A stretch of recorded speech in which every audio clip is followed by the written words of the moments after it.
A storm locked us inside the office that night, just the two of us, a single candle between us, and her quiet smile when she said, "Better than a date." I thought it was a joke, until the silence started to feel like something neither of us wanted to end. The night started with the kind of rain that makes the whole city pause, the kind that blurs lights into soft smears of color and leaves the air heavy, waiting. I was the only one left in the design room, tapping through the last edits of a client presentation, when thunder rolled close enough to rattle the windowpanes. Most of the office had emptied an hour ago, voices fading into the echo of closing doors. The glow from my monitor felt like the only light in the building, until I noticed a faint reflection moving in the glass wall across from me. Clara. She stood near the end of the corridor, her hair pinned up loosely, the kind of effortless elegance that came from never trying too hard. The senior project director, my director, technically.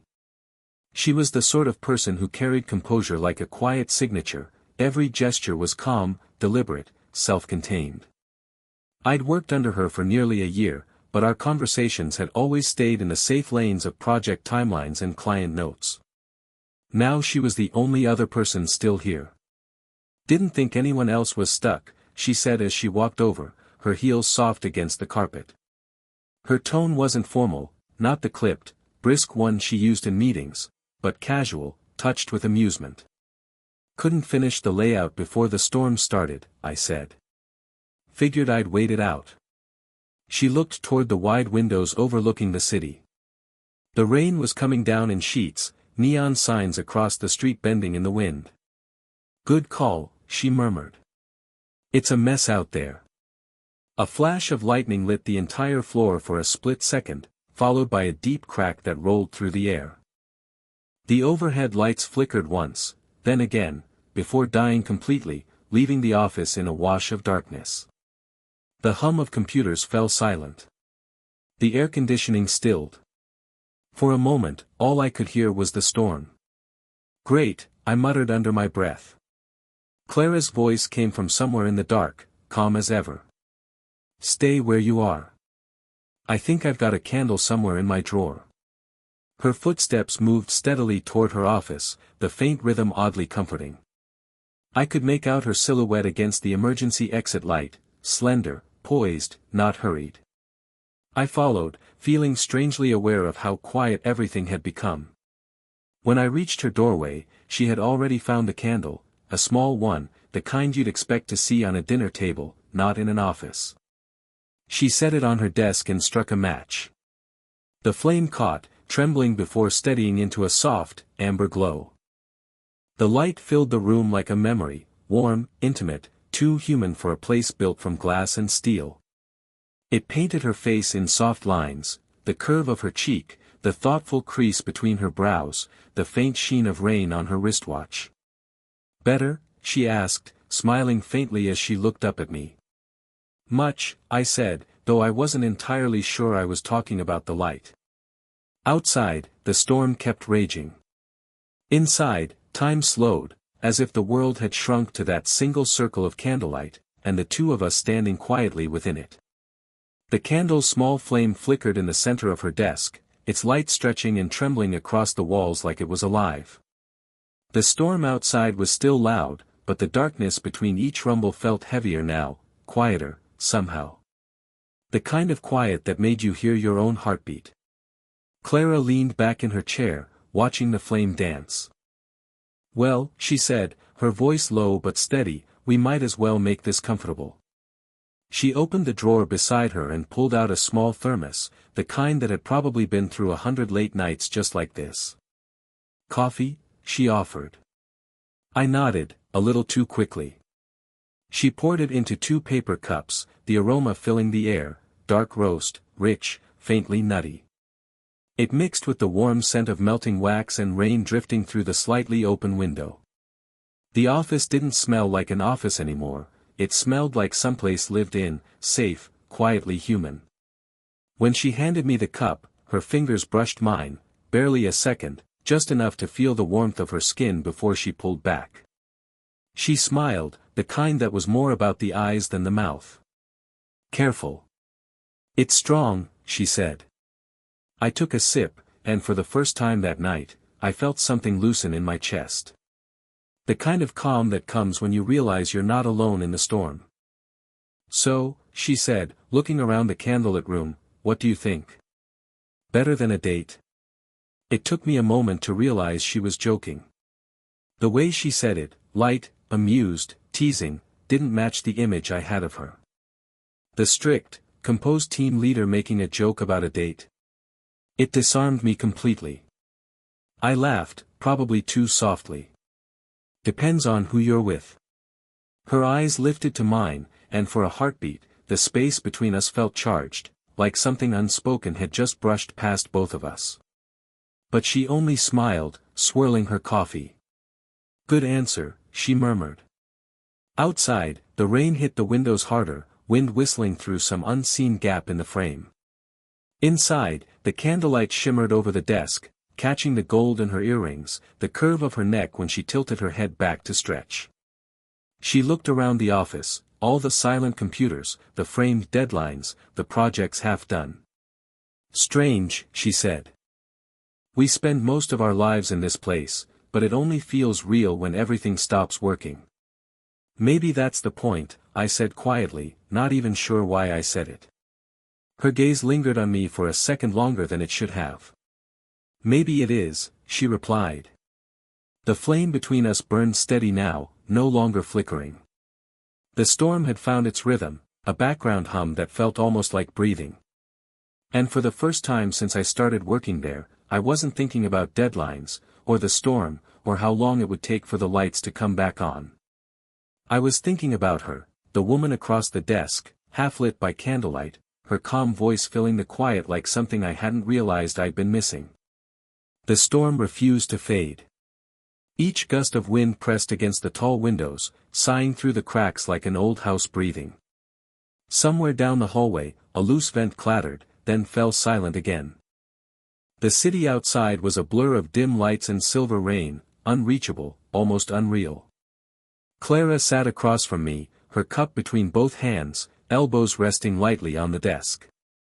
The candlelight softened everything, her features, her posture, even her authority. She didn't look like the woman who directed half the office with steady precision. She looked human. Tired, but alive in that quiet way people look when they finally stop performing. "So," she said, breaking the silence, "what's keeping a 25-year-old here this late? You don't look like the type who enjoys stormy overtime." I smiled faintly. "Deadlines, mostly. And maybe habit. Feels wrong to leave things unfinished." Her eyes glinted. "That's either dedication or people-pleasing." I laughed under my breath. "Maybe both." She leaned back, sipping her coffee, then looked toward the darkened window. "I remember when I was your age," she said. "I thought hard work would keep everything together. Career, relationships, time itself. Turns out, it doesn't. It just fills the hours." Her tone wasn't bitter. Just reflective. I hesitated before asking, "You regret it?" She smiled, soft and distant. "No. But I do envy the part of life where everything still feels like it might begin any second." That stayed in the air between us, gentle, truthful, and heavier than it first sounded. I wanted to tell her that she still gave that feeling to other people. To me, at least. But the words caught somewhere in my chest, unsure of their place. To shift the weight, I told her a story, how I moved to the city, how my first week on the job felt like drowning in details. She listened with her chin resting on her hand, eyes focused, expression calm.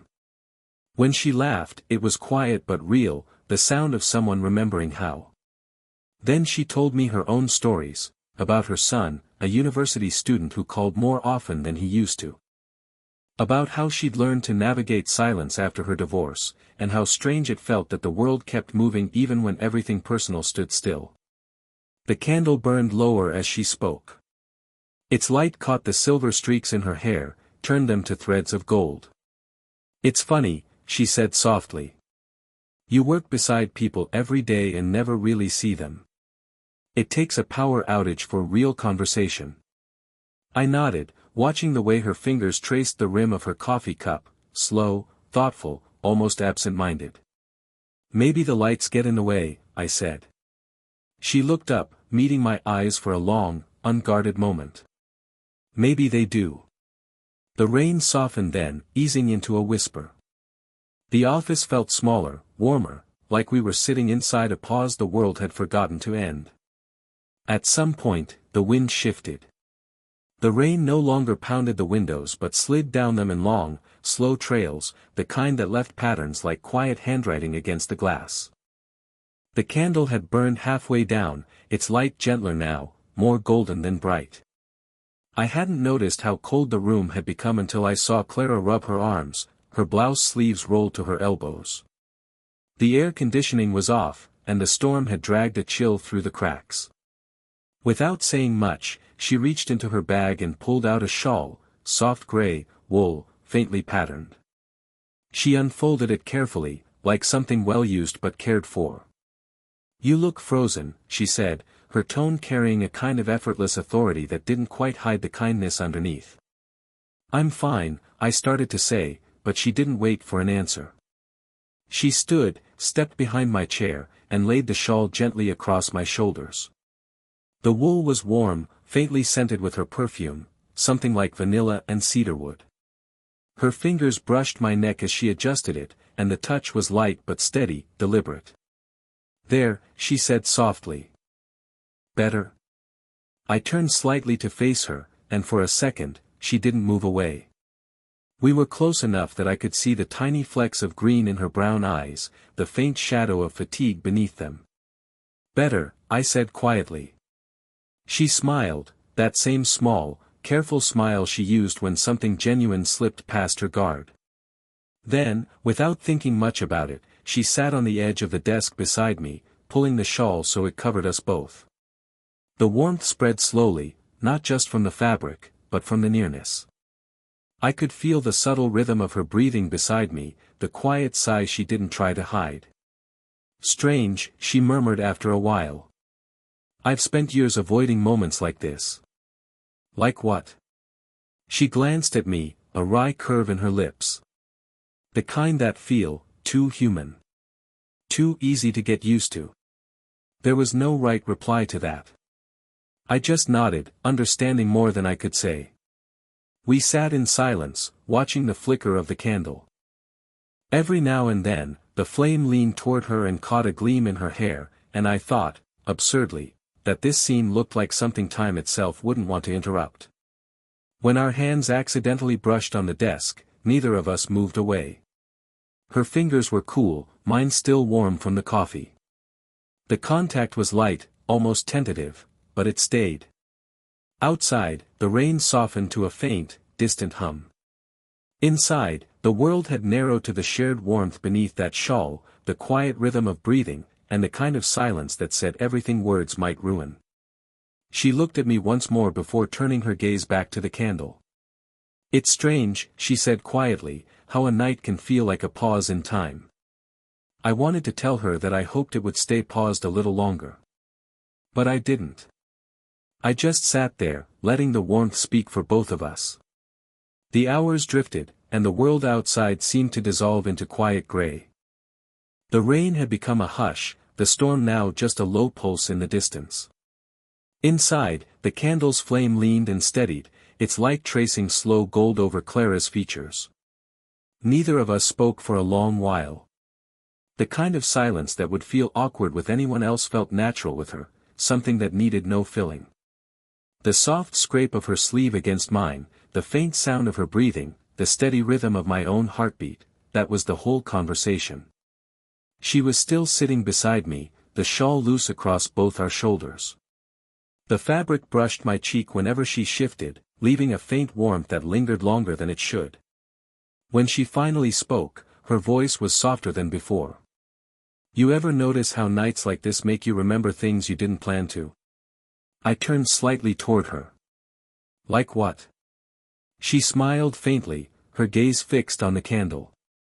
"Like the people you miss. The versions of yourself you left behind. Things you didn't say when you could have." Her words carried something delicate, not sadness, but recognition. A quiet honesty that asked for no reply. I studied her profile in the glow. The light caught on the small line at the corner of her mouth, the one that deepened when she smiled. She wasn't trying to be beautiful, she simply was, in that rare way people are when they stop guarding themselves. I think about that a lot too, I said, almost under my breath. The things unsaid. The moments that could have turned into something, if only we'd let them. That made her glance at me, a spark of something unreadable in her eyes. And why don't we? She asked. I hesitated, the question hanging there, fragile and real. Maybe because we know they'd change everything. She didn't look away. And maybe that's the point. The air between us shifted. The silence returned, but it wasn't empty this time, it was full, alive, electric in its stillness. Every breath felt measured. Every second stretched longer than the one before it. Her hand rested near mine on the desk, fingers relaxed, open. I could feel the faint warmth radiating from her skin, the distance between us smaller than thought, smaller than restraint. For a heartbeat, I imagined closing that space. But then she exhaled, slow and steady, her eyes softening. Whatever unspoken current had risen between us settled again, not vanished, just folded back into the quiet. She smiled, that calm, knowing smile. It's late, she murmured, though neither of us made a move to stand. The candle flickered, casting our shadows long against the glass wall. For a moment, they merged, two outlines, side by side, impossible to tell apart. And in that fragile, beautiful pause between words, I understood something I couldn't have explained even if I tried, that sometimes closeness isn't measured in distance, but in everything that almost happens, and doesn't. Sometime after 3, the rain stopped. Not abruptly, more like it simply exhaled and decided to rest. The silence that followed felt deeper than the storm itself, heavy with the kind of peace that only comes after hours of sound. Clara had moved to the window, her shawl wrapped around her shoulders again. The candle was nearly gone, the flame small but stubborn. She stood there, looking out at the city washed clean, streetlights glowing in puddles, the horizon paling toward dawn. I joined her, quietly, not wanting to break whatever she was thinking. The office looked different now. Softer. Even the clutter on our desks seemed touched by some strange calm. She spoke without turning. You know, she said, I used to like nights like this. When I was younger, I'd stay up late just to watch the world fall asleep. It made me feel less alone, I think. Her reflection shimmered faintly in the window, half shadow, half light. And now? I asked. She smiled, small, almost sad. Now I'm just grateful when someone's still awake with me. There was something so simple, so unguarded in that confession that I didn't know what to do except stand beside her. I could see the faint lines beneath her eyes, the kind life gives you when you've carried both love and loss. They didn't make her look older. They made her look real. The first hint of daylight seeped into the room, turning the candle's glow pale by comparison. She sighed softly, as if waking from a dream, and turned to me. Well, she said, her voice a little hoarse, we survived the night shift. I smiled. Barely. She laughed, the sound quiet but genuine. Then she glanced toward the door, her hand already reaching for her bag. Let's get out of here before the world remembers we're supposed to be working. We walked through the corridor together, shoes echoing softly against the tiles. The emergency lights had gone out, leaving only the growing morning to guide us. Outside, the air was cool and clean, the street still glistening with rain. The smell of wet pavement mixed with something faintly floral drifting from a nearby tree. Clara stopped beside her car and turned to face me. The early light caught in her hair, turning it to silver and gold all at once. She stepped closer, close enough that I could feel her warmth even in the chill. Hold still, she murmured. With careful fingers, she adjusted my collar, smoothing it into place. The gesture was simple, almost maternal, but there was something else underneath it, something unspoken and gentle that lingered in the space between us. Her hand stayed there for a breath too long, resting lightly against my chest. Then she looked up, eyes soft, mouth curved in a quiet smile. "You make long nights feel shorter," she said. I wanted to answer, to tell her she'd made the night unforgettable, but the words caught somewhere behind my throat. Instead, I just nodded, and she stepped back, opening her car door. As she drove away, the sun broke the horizon, scattering gold across the wet streets. The candlelight was gone, but its warmth, her warmth, stayed with me, steady as a heartbeat. The office never looked quite the same after that night. Not in any obvious way, the lights worked, the computers hummed, and the usual rhythm of deadlines and small talk returned, but something had shifted, quietly, like the air after a storm. Days passed, yet I caught myself glancing toward her office more often than I meant to. It wasn't intentional, it was instinct, the same way one glances toward a window to check the weather. Sometimes she'd be there, reading a report, her glasses low on her nose, the faintest trace of a smile when she noticed me looking. Sometimes not. But even when she wasn't there, the memory was. That memory wasn't dramatic. It wasn't even clearly defined. It lived somewhere between sound and silence, the echo of rain, the flicker of a candle, the warmth of her shawl still ghosting my shoulders. One afternoon, a week later, the rain returned, lighter this time, playful rather than wild. I was standing by the window when Clara appeared beside me, holding her usual cup of coffee. "Déjà vu?" she asked, her tone casual, though her eyes carried that same calm depth from the night of the storm. "Almost," I said, smiling.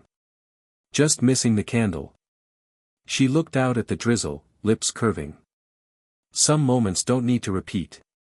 They stay better as memories." I nodded, though a part of me wished otherwise. There was something about the way she said it, not to close a door, but to leave it half open. We stood side by side for a while, both watching the rain slide down the glass. The office buzzed faintly behind us, phones ringing, keyboards tapping, the world spinning again at full speed. But here, near the window, it felt suspended, softer. When she turned to leave, she hesitated. "By the way," she said lightly, "I left that candle in the drawer. In case the power goes out again." I smiled. "Or another long night." Her eyes met mine, steady, warm, a touch of mischief there. "We'll see." Then she was gone, walking down the corridor with her quiet, unhurried grace. The rest of the day moved as usual, yet something about the air felt charged, like the faint hum before rain. And I realized then that what lingered wasn't longing, exactly. It was recognition. Recognition of the quiet ways connection can change you, not through grand confessions, but through a shared silence, a brief touch, a look that lasts a second too long. Sometimes, what stays isn't the moment itself, but the feeling it leaves behind, that rare, unspoken warmth that reminds you someone saw you, even if just once, completely.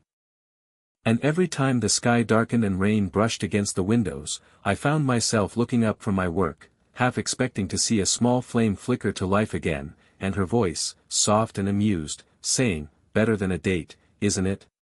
And every time, I'd smile. Because yes, it was.